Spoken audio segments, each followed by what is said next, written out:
Gig Gab, episode 505 for Monday, October 27th, National Black Cat Day. Good for Halloween week, 2025. I know. Who knew? Yeah.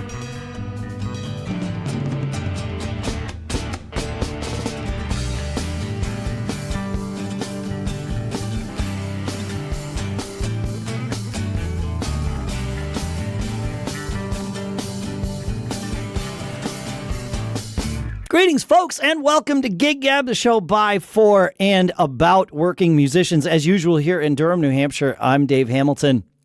And today, well, let's face it, folks, there are some grooves that never age. Songs that come on, and suddenly everybody's head starts moving in the same direction. It's automatic. It's part of our humanity.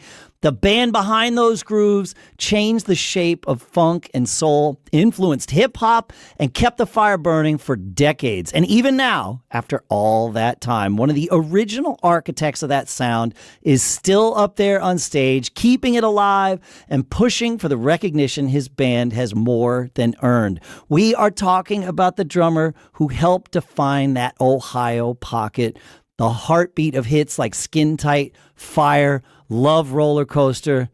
Yes, it's true. Please welcome James Diamond Williams of the Ohio Players. Diamond, thank you so much for coming on the show, man. Hey, thank you so much for having me, Dave. It's a pleasure for me to be here. Yeah, it's such an honor and a pleasure to have you here. And I meant what I said. You're the one behind, underneath, on top of, and pushing all those grooves. It's amazing. Yeah.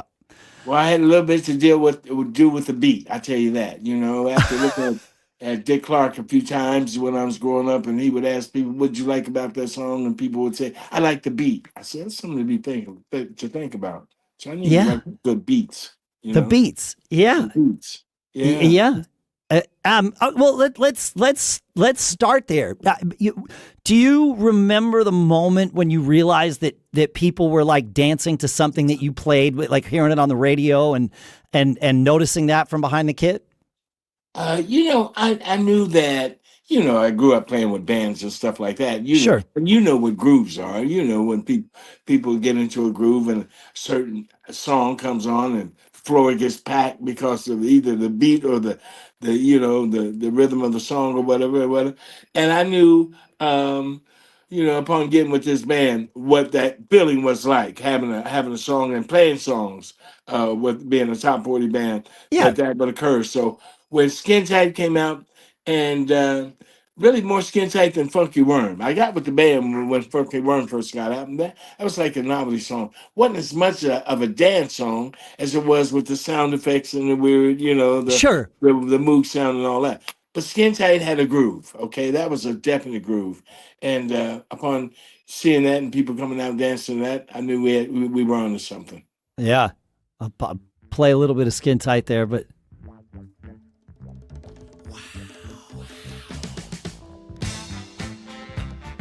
Your grooves, they all have like a syncopation to them. Is that just who you are?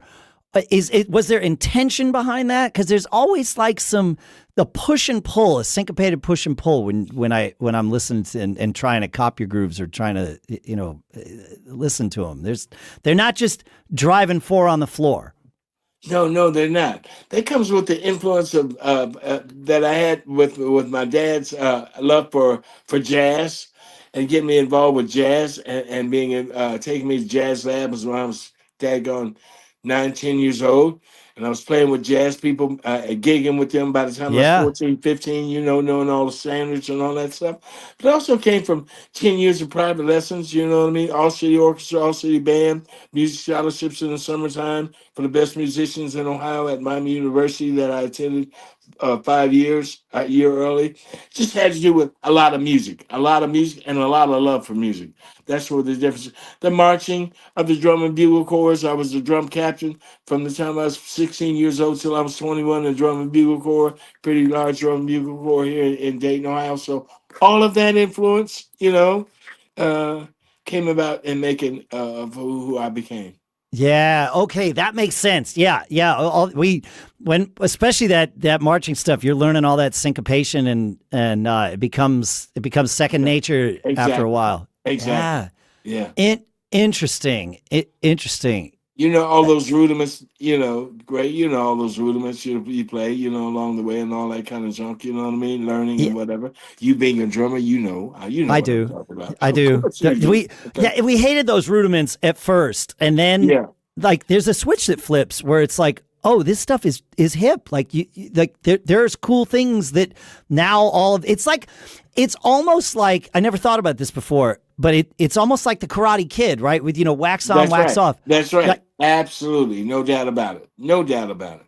yeah. Absolutely. Yeah. Yeah, you just do it, and then suddenly one day you realize you have all these skills that can be applied in 16 different ways that Right. you can't see it until you're there. Yeah, That's right. That's right. Absolutely. Absolutely. interesting, interesting. While we're on the subject of your play, I definitely want to talk about the recent viral moment and a particular place that perhaps the Ohio players should belong. But while we're on the subject of your grooves, another thing that I've noticed, and I'm curious how you got away with stuff like this in your band, like a song like "I Want to Be Free." This is almost like a crooner ballad, right? It is a ballad. No doubt about it. It's a ballad. But what I want to do is just remind everybody. Okay, so it's a ballad. How did you get away with this? Oh, what happened there? What happened? Oh, I didn't get I away don't with know. that. I You didn't didn't get away with that. Let me try that No, I again. was busted on that one. Yeah. I'm getting nothing. All right. Well, I'm going to try that one more time.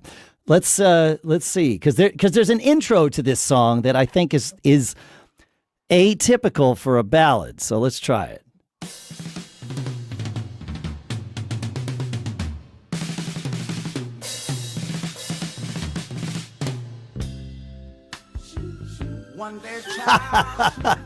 What do you know about that? What do you think about that? Huh? Well, I hear a lot of your marching stuff, like the rudiments and all that stuff in that intro fill.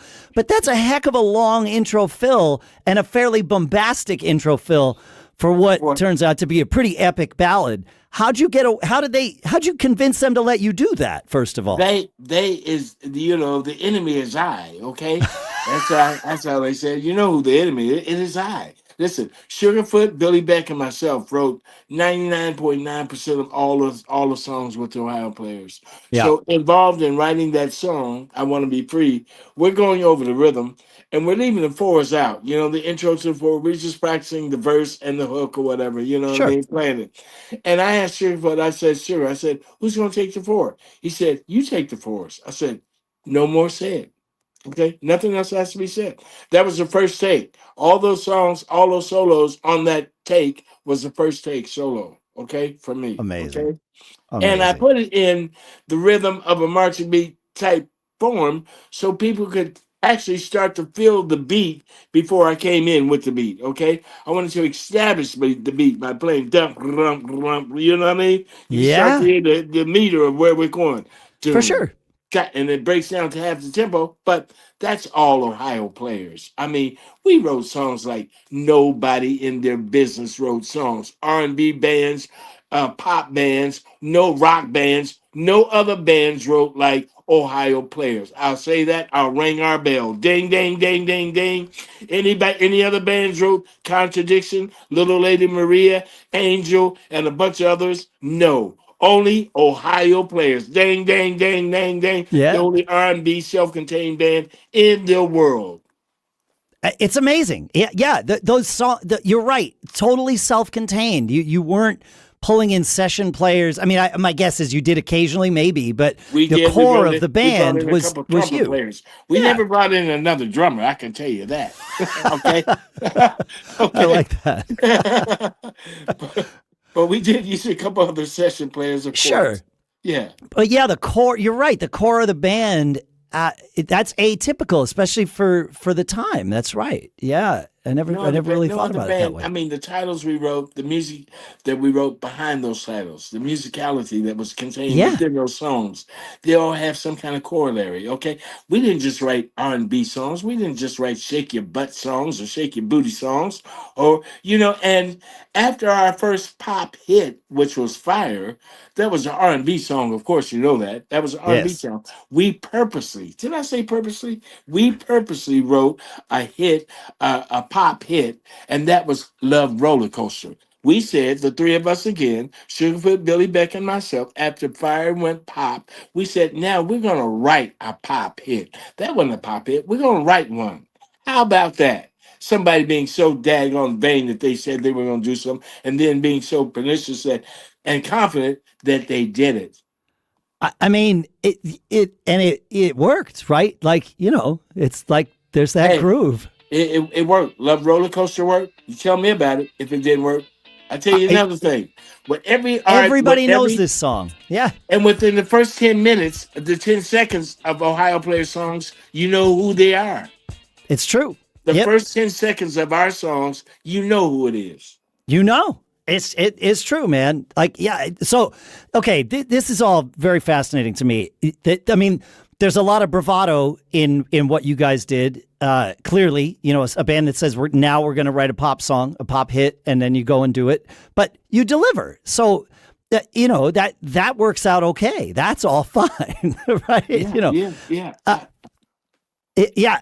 And how did like the label and everything respond to that kind of delivery where you're like, here's your next pop hit, just go take it and run with it?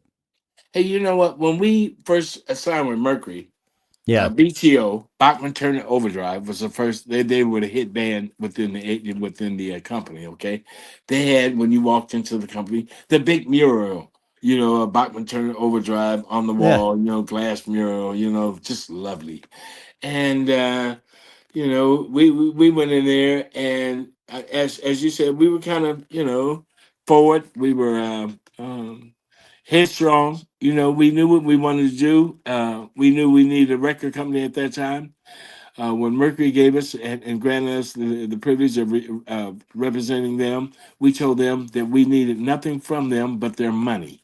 What a concept! But we didn't want their involvement in the studio. We didn't want them coming by to check on us. We didn't want their visitation. Can we just stop? No. The answer is no. Can we just stop by and say no? No, we don't need no visitors from the record company. What are you guys gonna do? Help us write it? You're not. You're gonna be in our way? Stay at home. Stay in these offices that you're in. Okay, we had bravado beyond that. Okay, and after the first platinum album, you start to have less problems and less Yeah. questions than you Well, had before you came in there. You know what I mean? yeah, This is not just yeah. we came in with a gold 45. Now we got a platinum album. Okay, there. When you go from gold 45 to platinum album, that's a difference right there. It's called drastic. Yeah. Okay. Okay. So when you told Mercury we don't need anything from you except your money, that was on the heels of with the foundation of a gold 45, a gold single. Yeah, but there, Okay. still a lot of bravado being pushed Oh, behind it. I mean, and Satch was the one that went in there and said that, okay? And at that time, yeah, he had to say he had, testicle balls. It's just understatement. That boy had, but he went in there, and at the time, Mercury, Urban Steinberg was asking him because we had nothing to show. He said, "Do you have anything that we can listen to?" And we had nothing. And within a week, we had the tracks to Skin Tight, of which they loved, and they signed us. We did amazing. it back and forth from Buffalo, New York to Chicago. Billy Beck, Sugarfoot, myself. We took the whole band there the first day to do rhythm tracks, the bass player and everything. Then subsequently, for the next week that we were in Buffalo, New York, playing at the Red Onion every night, which is the first occasion I met my good friend Rick James. Oh But wow. we're recording at the Red Onion, and we're flying to Chicago during the day, recording, coming back to Buffalo that night and playing at the club, sleeping about 2 or 3 hours, getting up and kissing in the morning, playing, going back and forth. We did it for 4 or 5 days until we completed the rhythm tracks to Skin Tight, which we sold, and that was the beginning of that. Wow. And for the band, and after the first platinum album, we got together, Sugarfoot again, Billy Beck and myself in my living room of my house, and we said, man, we've written one platinum album. That's just great. It's like, I wonder if we could write three. Let's set our mind, and this is no lie. This is a testament. We said, let's write three platinum albums. We should be on Easy Street. We've yet to see that street today, but we did write three platinum albums in a row, which is another testament and something that we put our minds to do. We did it. That's amazing. Yeah, that's something else. I don't know what to say to that. If we had said we need to write 10 at that time, I'm pretty sure we would have the ump to do it, because Yeah. we were a band that at that time in rhythm section, the three of us, to coin the phrase, we were literally on fire. Okay, we could have written about any subject matter musically that we ever wanted to write about at that time. We were just gunslingers that was on fire to write songs, good songs. Yeah. That's what time it was. Well, I But mean, you had the drive. Obviously, you had the talent and the skill, but you'd written enough, you'd played enough that you'd honed your craft to a point where you could deliver on promises like that. we had a lot of expressions that we need to get out of our artistic Yeah. bodies. You know what I Yeah. mean? Yeah. Yeah. All right. You said you were on fire, so I'm just going to go ahead and let us talk about that song, "Fire." Another drum groove that's it's simple and yet fun. But somebody else heard that song before the rest when you were in the studio. Is that right? Yeah, a guy named Stevie Wonder. The guy had a little bit of reputation of knowing some hit songs at that time. I was so mad at Stevie when I found out last year that he's the same age I was. I was hot with that boy. I told Stevie, I said, "You were on Ed Sullivan was hot when I was watching you, and you were my age, you rascal, you." I said, "Are you kidding me now?" I always thought he was a couple years older. Not discrediting him at all. But Sure, of when I course. was at home, he was making big money. I found that to be a little. I got a little salty about that. Okay, but yeah, we were in L.A. and Stevie was working on an album. We were staying at his hotel at that time. I was either staying next door or close to him. We were kind of sharing our rhythm tracks that we were working, and I happened to share the rhythm track to Fire. And Stevie said to me, he said, "What do you want to call this?" I said, "We have yet to name it. It's just rhythm." He said, "Man, you can name this anything. This track is so hot." He said, "You can name it rocks, scissors, paper, whatever you want to name this. This track is a hit. It's so hot." So we named it Fire. Love that. I can't. That hey, a name's got to come from somewhere. If it comes from inspiration from Stevie Wonder, there could be worse places. Could be. And you know what, coincidentally, this is back in the 70s, and people used to party in the 70s. I don't have to tell you. So I had to go up to Stevie and say, "Stevie, was I lying about that? Was I dreaming? Did that really happen? You tell me the story." And he told me the story back. Wherewith Oh. I grabbed him and hugged him and said, "Thank you so much," because I started to believe it. Okay. So that's the real story behind that little dig there. Okay. I love that. That's amazing. Yeah, you know what? I'm glad that you asked him, because that's a good story to just have in your head, whether it's true or not. But it is well, better. You know how you make up stories as a kid. You know what I mean? Yeah. The bigger, the better. You want them to be big. So why not use Stevie Wonder? Is what I said. Why not? But Why not? Yeah. I had to ask him, "Was that true, Stevie? Tell me if it's true." That's He told me the story, fantastic. so it was great. A couple years back, and that brought up the occasion because my daughter's a Broadway director, and she was the associate director for the Motown musical. Okay, with Oh, Barry yeah. Gordy and his story.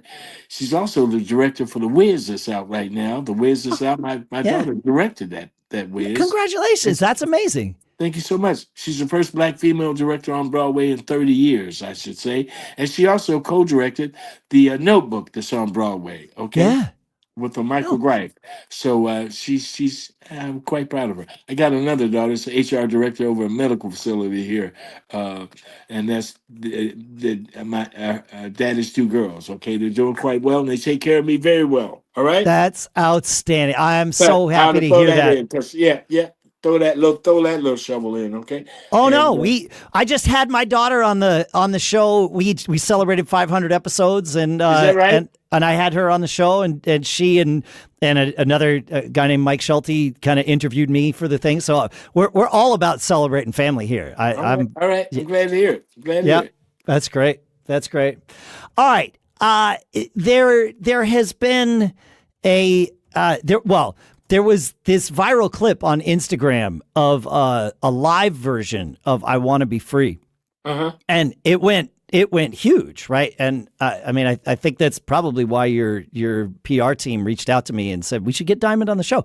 I would have been happy to have you on the show last year too. Like, this is great. Right?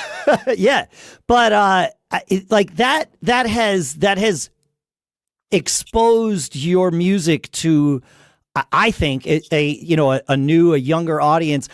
And to say it's exposed, it's made them aware of the Ohio players. They've been hearing your grooves and your music all the way through, but to show them what this was and what this is at its core, I think it is new for a lot of people that wound up seeing this Instagram clip over the last month here.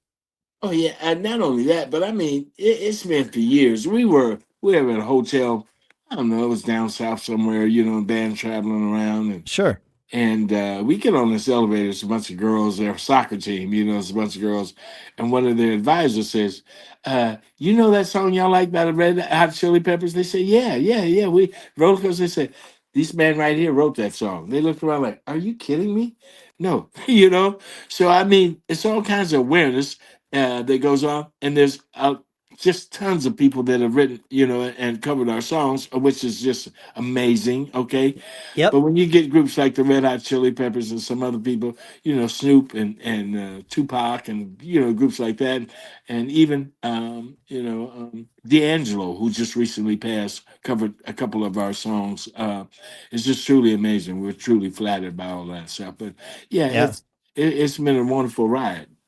Yeah, well, and watching that clip and hearing that clip of you guys doing the live version of that song, I mean, that it's happening. It's great. Like, it's a good thing. I've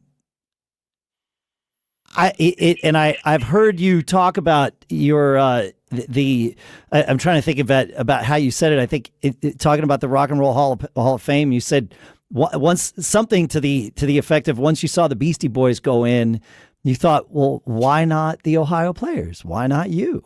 And it's not to discredit the Beastie Boys or anybody else that's Oh, been in there. I try, I I didn't often take it say, as discredit no, at all. It was yeah, like, yeah, hey, yeah, yeah, it's yeah. it that's if that's Yeah, rock and roll, then so are we. Yeah. yeah. I look at it like, and even some other rock and roll artists that I have empathy for that haven't gotten in. Okay, uh, and for whatever reason, I just think that we're as deserving as some other people that have gotten in. Okay, and I've often said likewise. We have been so blessed in our career. Okay, we have been so. We smelled so many flowers in our lifetime, and I say in my lifetime because 4 or 5 of the band members have already transitioned on and have not been able to smell as many flowers as Billy Beck and Marvin and myself by far. But and like a month or two ago, we got inducted to the Cincinnati Black Music Walk of Fame, which is right in Cincinnati, Ohio, and it generally covers the southern area of Ohio and its artists. And to get in there, and our class that got inducted was with the OJs and Dottie Peoples and also Regina Bell. So that Yeah. was our class going in, which is a great class. You know what I mean? That's a But wonderful class. oh Yes. man, but I mean, Bootsy's in there, the Isley Brothers are in there, the Jill is in there. You know what I mean? Midnight Stars in there. Shirley Murdoch is in there. Zap's in there. So the participants and the people that are involved are great and great artists, and so we're happy to be in that class of those artists at that event and the event and the thing that's going on Yeah. as far as the whole program and the exhibition of artists and whatever that it shows. But likewise with the Rock and Roll Hall of Fame, I mean, we would love to be in that group of artists, but there's other things and so many other things that have happened in recognition of this man. We won't complain. If All that right. if that doesn't appear on my list of thanks, I've got so many more that do appear. We've been very, very, very, very blessed in our lives. Well, as a music fan that has wound up being a fan of a lot of those bands who were ignored and ignored and ignored by the Rock and Roll Hall of Fame, and then finally inducted. What often the arc that I see that often has happened with those types of bands is the band and the fans, get upset. They say, we think the band should be in the Rock and Roll Hall of Fame. And then eventually they get over it. And they say, you know what? We have our career. The band says we have our career. The fan says we have our band. It doesn't matter if those folks in Cleveland want to recognize it or not, And usually it's right about the time that everybody makes peace with it that the Rock and Roll Hall of Fame steps in and says, yeah, it's time. We're going to go ahead and bring them in. And so maybe your time is right around the corner because it sounds like you're on the other side of it, which is the perfect place to be, whether or not they call your name. Yeah, I think that's the perfect place to be. Yep. One way or the other, okay? Yeah. You're right. You're absolutely right. And only for the fact of, like I said before, timing is everything. As a drummer, you know that. I don't have to tell you that. And the timing for our recognition to me is well past due. Okay. Now as I said before, we have 4 or 5 members that aren't here. Sats, Pee Wee, Marshall, Sugarfoot, aren't here. They were very much part of the band. Even Chet and Robert Jones Kuumba, which was the rhythm guitar player and the percussionist, are not here. Yeah. They have all transitioned. So the time for us, the perfect time would have been when they would be available likewise to receive their recognition. You know what I mean? That would have been perfect. Which could have been, it would have had to be before 95. So I'm talking many, many, many, many years ago. Not something that just would have made things better a few years ago. And if that had been the case even, it would have been great. Okay. And to me, because it would have been closer to the time that we had released all those songs and all that stuff that had been so popular, it would have been perfect. To know now that those same songs have lasted 50 something years and are still being played and we're still influencing people in this business seems to be, something that everybody should recognize within that establishment now of the Rock and Roll Hall of Fame. You still hear our music in advertising. We're still on the road. Heck, 3 weeks ago, we was at the Hollywood Bowl. I saw that.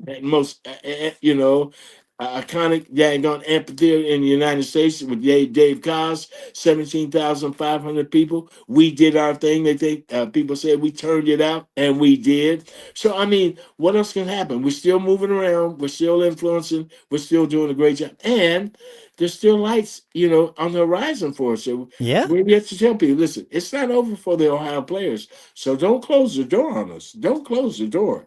And pretty soon, if the Rock and Roll Hall of Fame doesn't open the door to us, we're going to stop and knock the door down. Did I say that? I think you did. We're going to stop and knock the dang door down. I still have that much energy in me. I could be 75 years old, but it ain't all gone yet. As far as my energy and my worthiness in this business to still show what I can do. It ain't over. Don't put it past me.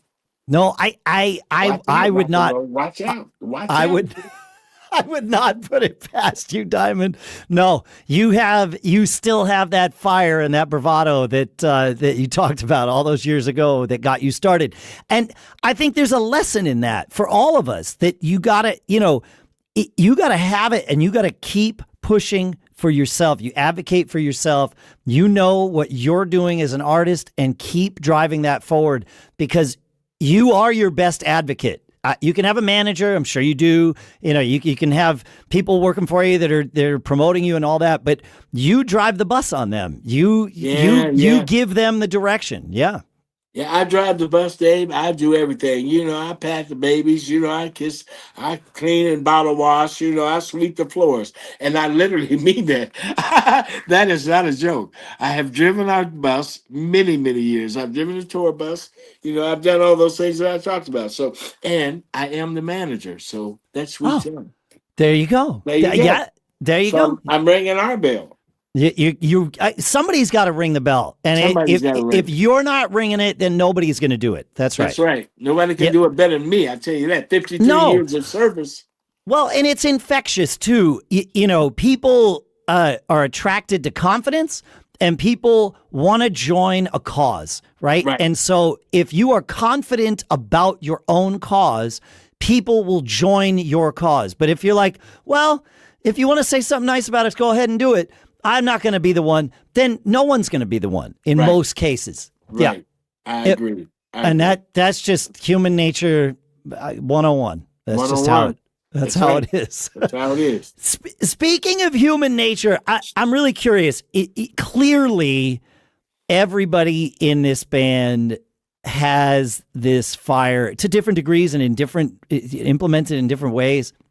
Has this fire, has this bravado. What was it, like? And I don't just mean personality wise, but it came out in the music too, right? There's so much sound happening all at once, different things happening. Like we talked about, the intro to the song. It's like, okay, well, we're just going to make it all work because it's us. How did you keep it locked in? Like any tricks that you've learned that you might be able to share with us for balancing strong musical voices in the, together in one band? The Ohio Players was a band that was a band 24/7. During the period of time before we really hit it big, we were a band that practiced 5 days a week. Okay. I mean, we were always practicing. Even after things started and we were recording and being gone, still coming home, we would practice 5 days a week. That's the rhythm section and the horn section. It never stopped. It never stopped. So it was continual. It was continual. Yeah. When you have your guns on you and you're using your guns all the time, you'll get better at all three. Okay, having them, using them, knowing how to use them, shoot more accurately. It's all a part of just the repetitiveness of the day.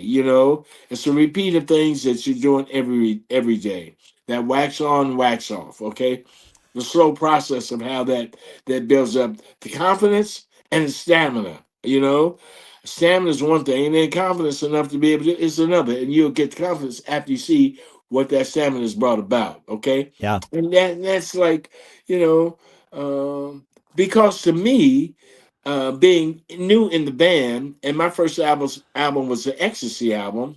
I really didn't have no national recording experience where Right. I That's right. knew that what I played I would be heard and I would get a chance to hear it. Okay. Yeah. Not that I hadn't recorded, but the recordings that I had done were only heard locally and maybe one time on the radio or something like that. You know what I'm saying, on a local band. But to be in a band where you know that you're going to be heard in the tri-state area at the beginning and then nationally afterwards is amazing. I can remember getting with the band the first time I got with the band, and I heard "Me and Mrs. Jones." Okay, that was a song that was out in 1972. I know it to be true because that's when I got with the band, and I heard from going from place to place because I had never really been from place to place, traveling across the country. That song was being played about every 20 minutes. No matter what daggone radio station you turn to, you're going to hear "Me and Mrs. Jones." And I found out what a real hit was, okay? It wasn't just the fact that it was getting played on WDAO here locally. That was a hit. Yeah. As soon as it's getting played everywhere, that it brings about a hit. Likewise, I heard "Skin Tight" the same way, okay? And when I heard "Skin Tight," it's like, dang, come on, every place, every radio you turn, within 20 minutes, you're going to hear "Skin Tight." And that brings about a certain amount of confidence, and you just want to build on that. You just want to build. That's why the question I asked the man, I said, if we write 3 of these raps, I thought I was really putting something out there. I mean, no other black band at that time, that of my knowledge, had written one platinum R&B album. Okay, just one. And I thought 3 was like, that's really setting, the bar high. And it was at that time. It's just it wasn't high enough for us because we achieved it so easily, I might say, which is, I'm not trying to be pompous in the attitude.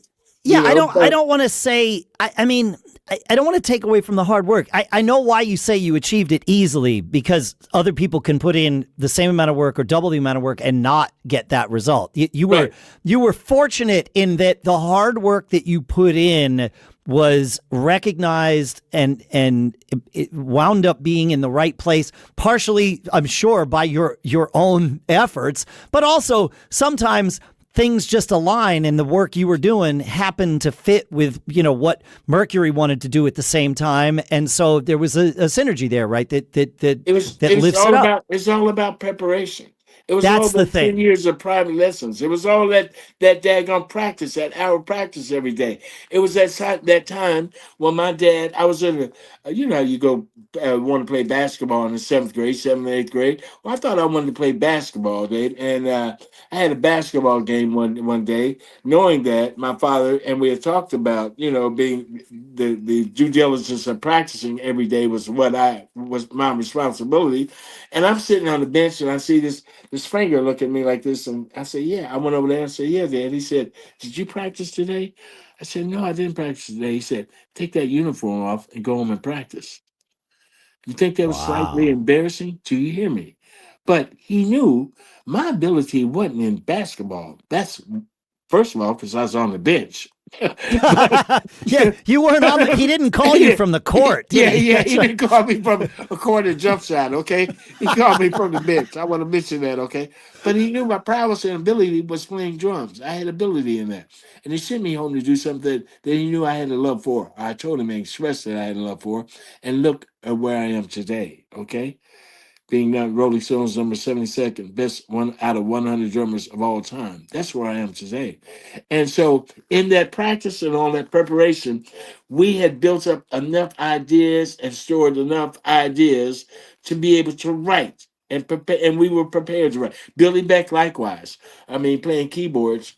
If you were to ask the difference of and you didn't, of course. This is me taking that brain you talked about. But if you had asked what was the difference of the Ohio players between uh, Funky Worm, the Gold 45, and the Platinum album, Skin Tight, and I would say it would be Billy Beck and myself because of his ability on keyboards and the difference that he made playing keyboards and structure that he was taught, being almost he was into music, trained in music. Went into college music scholarships earlier in his career, likewise. And the two of us made the music, the structure of Ohio Yeah. Players music, totally different. Now, that's not to count out and discount Sugarfoot, who was an ingenious. When I say ingenious, I use that word not lightly. He was an ingenious artist, okay? Could play guitar like a daggone banshee and had words and was a walking thesaurus, okay? Could rhyme anything with his words, and his particular style was just so unique at that time. And the three of us were very, very, very creative. So there's so much to unpack here, and I thank you for asking yourself that question, Diamond. Did I? Oh, there you are. Okay. I thought I lost you for a second, but It no. was my Broadway daughter calling in. I had to cancel her Oh, out. there you go. But I think to sort of articulate the answer, the difference between Funky Worm and Skin Tight, aka the Gold 45 and the Platinum album, is the musicality that you and Billy Exactly. Beck brought to the band. But it wasn't only that, right? The band already had these other pieces, and Sugarfoot, folks, go and I'll put a link in certainly to that Instagram video of I Want to Be Free, but go and watch that. And if you thought that Rush was the first band to have double neck guitars on stage, or Led Zeppelin was the first band to have double neck guitars on stage, you've got another thing coming, because you're going to be surprised when you see what Sugarfoot's holding in his hands. That's right. It had been for a long time. Yeah. Yeah. Mosrite. Yeah, he used that Mosrite. Yeah, and his stage presence. I mean, just the beginning of that video, he lights up, and it just lights up. Oh, even over the decades and over your phone screen, there is a charisma there that is undeniable. And then there's that voice, and all of That's it right. together. We say on the show, always be performing. I mean, there are a lot of people that epitomize that. I think you're one of them. I think Sugarfoot took it to a whole other level, that always be Oh, performing thing. no, you would not even understand. He never came off stage. Never. Mm, Never. mm, When he said always be performing, he yeah, never came off stage. Okay? love that. I love I that. do all the time. I come off stage all the time. Sure. Okay, Sure. just Papa D. Okay, you know I'm Papa D. Okay, Yeah. he never comes off stage. He's always Sugarfoot. Okay, in the grocery store, in the market, on the bus, on this, he'll be doing all kinds of Sugarfoot kind of things. But like, probably as a blessing and a curse. But It the is. blessing, right? But the blessing part of that is that becomes the presence of your band when you're on stage. That energy is undeniable. It becomes a focal point of that. I don't want to say it's everything because it's not. There's a whole lot more going on. But That's yeah, right. yeah, But amazing. the curse is when you're around him, people are always looking at you too. Okay, that's the curse. It's like I don't want you looking at me, but I'm around. He's over here, so they're watching all of us. Where you go, Yes, you know yeah. But that's that. not a terrible thing. Again, blessing and a curse, right? That's the curse. Okay. Yeah, there we go. Blessing and a curse. Yeah, amazing, amazing. And you know that performance element. And again, we're going back decades, folks. You guys had elaborate shows, right? I mean, not just you had horns, obviously, but you also had lights and choreography and a lot of technical things for the time going on. Did that technology always work the way it was supposed to when you were touring around? Well, you have to ask the stage manager. That got his face blown off. You know, when one of those daggone Yeah. smoke pods blew up in his face, and he thought it was unsafe. Or some of those guys that were working those the lights, the laser lights that we had at that time. They were very new. You know, burning out certain areas of arenas with them laser lights and stuff like that. But you know, and of course, you know the fire and all that high uh, pyro stuff that was going on. You'd occasionally have some kind of accidents that were going on. You Yeah. know, we wouldn't be a part of that because all that stuff Sure. would have been tested and tried out. But before we went up there to like do a sound check or something like that. But occasionally we did hear stories about people being, you know, a little fried, whatever. You Yeah. know, it happens. Yeah. You know. I think that still happens, candidly, Yeah, yeah, I'm sure it but does. but okay, so but you had fairly good experience with the reliability of that at the time cutting edge tech. It sounds like. I mean, in a general sense, it wasn't a nightly question of like, is that going to work tonight? You know, it's like you didn't have to worry about the dwarves kind of tromping on the Stonehenge or anything. So That's no. right. That's right. No doubt. No doubt. No doubt. This is amazing, man. Thank you for taking your time with us and for sharing all your stories and all your energy with us. This has been wonderful. Yeah, it's great. I'll give you the reins again happily. Is there anything else that you'd like to share before we say goodbye for now? Before we say goodbye for now, listen, the only thing I want to share is, you know, we wrote a song called Love Roller Coaster because love is actually a roller coaster. It's not something that you just fall deeply into and it stays to that at that stage and that at that power limit. There's times where it will go negative. There's times where it will be very positive. There's times that roller coaster goes up, but you know, at one time it's going to come down likewise. I would suggest stay seated and belted. Okay, put that safety belt in as you do in life, and just get ready for the ride. You know that this too shall pass. But if you leave in the middle of a daggone mud puddle and you get out, that's where you're gonna find yourself when you get back on. Okay, so just stay on the ride and see if it'll take you to a better place, and it will. It'll take you to a better place. Stay diligent. Okay, stay true. Stay faithful. All those things are important, and stay positive. Okay, they tell you there's always two ways to look at the glass: half empty or half full. Look at it as half full. At least you have something to drink. Okay, don't look at it as half empty. You won't have a daggone thing. So look at it that way, and stay up. You know, stay up. It's a slow process. This life and wisdom comes very slow. Mistakes come faster than wisdom, but they're there for mistakes come so that you can gain wisdom. So I was gain just wisdom. wait. You know? I am fond of saying that I call my mistakes my tuition, my friend. And That's right. That's right.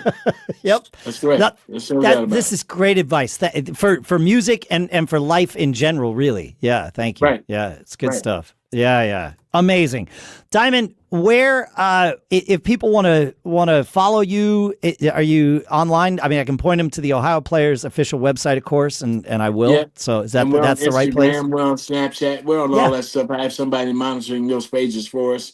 But Amazing. yeah, we're everywhere. We're everywhere. Amazing. Well, I'll put those links in the show notes here, and this has been an absolute pleasure. Thank you for taking your time with me and all of our listeners today. It's a real pleasure, my friend. There is one thing, I've said it a couple times in the show. You've said it too, but I'll ask you to say it again. The 3 words that we always like to say, and it'd be my honor if you said them as we say goodbye here today. It's my honor to say, always be performing. Couldn't have said it better myself. Love that. Love it. Always. Sugarfoot embodied that. Always. No doubt about it. Thank you, Diamond. Thanks, Thank everybody, you. for listening. All right. Feedback at giggabpodcast.com. Follow us at GigGab Podcast on Instagram, and we'll see you next week. My pleasure, my friend. Woo! This was great, man. Thank you